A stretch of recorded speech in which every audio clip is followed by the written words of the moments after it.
கடலூரில் யாரந்த சார் என்ற பேட்சுடன் வந்த அதிமுக மாமன்ற உறுப்பினர்களை 2 கூட்டத்திற்கு சஸ்பெண்ட் செய்து மாநகராட்சி மேயர் சுந்தரி ராஜா உத்தரவிட்டுள்ளார்.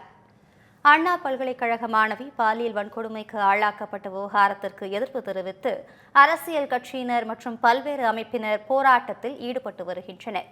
இந்த விவகாரம் சட்டப்பேரவையிலும் எதிரொலித்த நிலையில் கடலூர் மாநகராட்சி மாமன்ற கூட்டத்திற்கு யாரந்த சார் என்ற பேட்சுடன் அதிமுக உறுப்பினர்கள் வருகை தந்தனர். அதிமுகவினர் அணிந்து வந்த பேட்சை திமுக உறுப்பினர்கள் கழற்ற முற்பட்ட போது இருதரப்பிற்கும் இடையே வாக்குவாதம் நிலவியது. இதனை அமைதிப்படுத்த மேயர் சுந்தரி ராஜா முயற்சி செய்தும் முடியாததால் அதிமுக மாமன்ற உறுப்பினர்கள் 5 பேரை 2 கூட்டத்திற்கு சஸ்பெண்ட் செய்து உத்தரவிட்டார். இதனையடுத்து அதிமுக மாமன்ற உறுப்பினர்கள் கூட்டத்திலிருந்து வெளியேறினர். இதனால் மாமன்ற கூட்டத்தில் சிறிது நேரம் பதற்றம் நிலவியது.